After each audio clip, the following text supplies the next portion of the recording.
Buenas tardes, mi nombre es Andrés Rodríguez y yo les voy a hablar sobre los principios de funcionamiento de las máquinas asíncronas de inducción.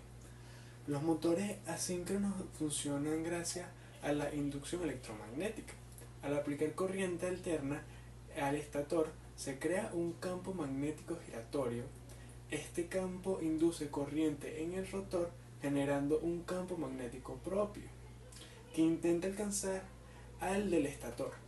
Esta diferencia de velocidades, llamada deslizamiento, es lo que produce el movimiento del rotor. Como podemos observar en la figura, tenemos un motor de dos polos, ¿verdad? Y este gira en contra de las agujas del reloj. Ahora seguimos con los motores de rotor de jaula de ardilla. ¿Ok? Son motores eléctricos muy comunes. Su nombre se debe a la forma de su parte interna, que parece una jaula, y su funcionamiento viene a que la corriente eléctrica en las bobinas del estator genera un campo magnético que induce una corriente en las barras del rotor. La interacción de estos campos magnéticos produce el movimiento del rotor, ¿verdad? Aquí, como podemos ver en la figura, tenemos que su rotor tiene una forma bastante común a las de una jaula, ¿verdad? En los motores bobinados, como podemos observar en la imagen y en nuestro contenido, tiene un rotor constituido, en vez de por una jaula, por conductores bobinados sobre él, en una serie de ranuras situadas sobre su superficie. De esta forma se tiene un bobinado en el interior del campo magnético del estator del mismo número de polos y de movimiento. Proseguimos. Aquí podemos encontrar que en el punto 4 tenemos las características de la placa de los motores de inducción trifásicos o monofásicos. Voy a nombrar algunas ya que son 30 características. Tenemos el código de motor, el número de fase, tensión nominal de operaciones, régimen de servicio, eficacia, el tamaño de la cáscara, clases de aislamiento, creo que es aislamiento, la velocidad nominal de motor en RPM, corriente nominal de operación, factor de potencia y bueno, temperatura de ambiente máxima podría ser. Y continuando con los tipos de arranque de los motores monofásicos y trifásicos, presentaremos primero en los motores monofásicos, ¿verdad? Estos presentan bobina tanto en el estator como en el rotor. Este última ayuda en el momento del arranque con aumento en par del motor. En los tipos de arranque nos encontraremos con arranque de fase partida. Ok, el motor contiene dos devanados. El de arranque del motor, que se llama devanado auxiliar, y el otro que es el devanado principal, que es el de trabajo. Los dos devanados están conectados entre sí en paralelo mediante un switch centrífugo que actúa como un interruptor, que lo podemos ver aquí, el switch, ¿verdad? Cuando el motor está en reposo, el switch permanece cerrado.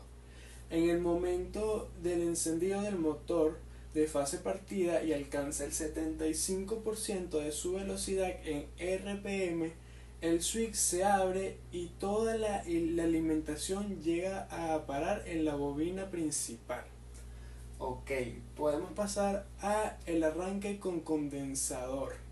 En este caso, el estator del motor contiene dos devanados. El devanado que ya sabemos, el de arranque, que tiene conectado en serie a un condensador, ¿verdad? Que a la vez está conectado al switch. Cuando encendemos el motor, la tensión del condensador se adelanta a la tensión de alimentación, ¿verdad? Esta genera una diferencia entre el desplazamiento del devanado auxiliar y el devanado principal, sí, ¿verdad? El tercer arranque que encontramos es con condensador permanente. Sí, condensador permanente, ¿verdad? El devanado de arranque del motor tiene conectado en serie un condensador. En este motor no hay un interruptor centrífugo. El otro devanado sigue siendo el devanado principal. El condensador actúa retrasando la circulación de corriente del devanado auxiliar. Una vez arrancando el motor, el condensador y el devanado auxiliar continúan en funcionamiento. De esta forma, el motor monofásico con condensador permanente puede trabajar en un régimen de par de arranque muy bajo. Sí, par de bajo muy raro. Ok, pasamos con el cuarto, el arranque de doble condensador. Tenemos dos devanados. El devanado para arranque del motor tiene conectado en serie un condensador y un interruptor centrífugo. A la vez tiene conectado en paralelo otro condensador, como podemos observar. El otro devanado sigue siendo el devanado principal. Para el momento de arranque se utiliza un condensador de alta capacitancia, que ayuda a mejorar el par de arranque. El otro condensador es de baja capacidad.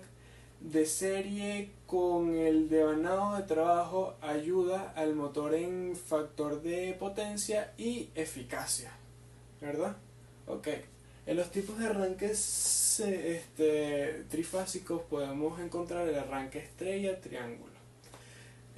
Consiste en conectar las bobinas, ¿sí?, del motor en configuración estrella durante el arranque y luego cambiar a configuración triángulo una vez que el motor alcance la velocidad nominal, ¿verdad? Sí. Después encontramos el de autotransformador, el arranque de autotransformador. Consiste en utilizar un autotransformador para reducir la tensión aplicada al motor durante el arranque. Esto disminuye el par de arranque y la corriente inicial, lo que ayuda a proteger el motor y la disposición de control. Ok, nos encontramos con arranque directo. El arranque directo es el método más simple y utilizado en los motores. Consiste en conectar las tres fases directamente al motor a través de un interruptor de arranque. Este tipo de arranque es adecuado para motores de baja potencia y cargas ligeras. Continuamos con controles de velocidad en los motores asíncronos. Uno de los grandes problemas de los motores de inducción frente a los de corriente continua es su mala regulación de velocidad, aunque en la actualidad este problema ha sido resuelto gracias a los variadores electrónicos de velocidad. Como sabemos, la velocidad de rotor de un motor se puede expresar en deslizamiento igual a velocidad de sincronismo menos velocidad de rotor sobre la velocidad de sincronismo, y se puede regular la velocidad variando el número de polos, la frecuencia de la red eléctrica que alimenta y el deslizamiento. En el siguiente tema veremos el equilibrio de potencia de un motor asíncrono. Una gran parte de la potencia eléctrica absorbida por el motor se convierte en potencia mecánica útil.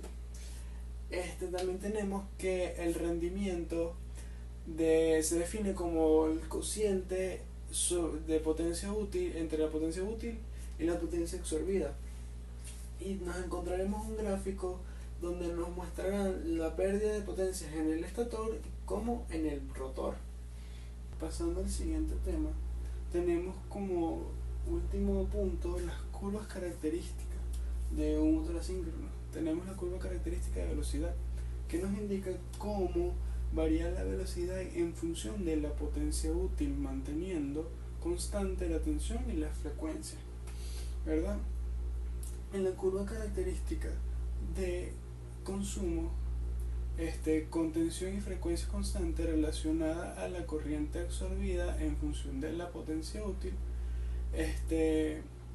cuando el motor gira en vacío, la corriente suele estar comprendida entre 0,25 y 5 veces la corriente nominal ¿en qué? Nominal de funcionamiento, sí, la corriente nominal de funcionamiento. La curva característica de factor de potencia, con tensión y frecuencia constante, relaciona el FDP con la potencia útil. El FDP de un motor es máximo cuando trabaja a régimen nominal. La siguiente curva es la curva característica de rendimiento. A tensión y frecuencia constante la relaciona el rendimiento con potencia útil, ¿sí? Y la curva característica mecánica, con tensión y frecuencia constante, relaciona el par motor con la velocidad de giro del motor. Es la curva más importante a efectos de relación de la máquina.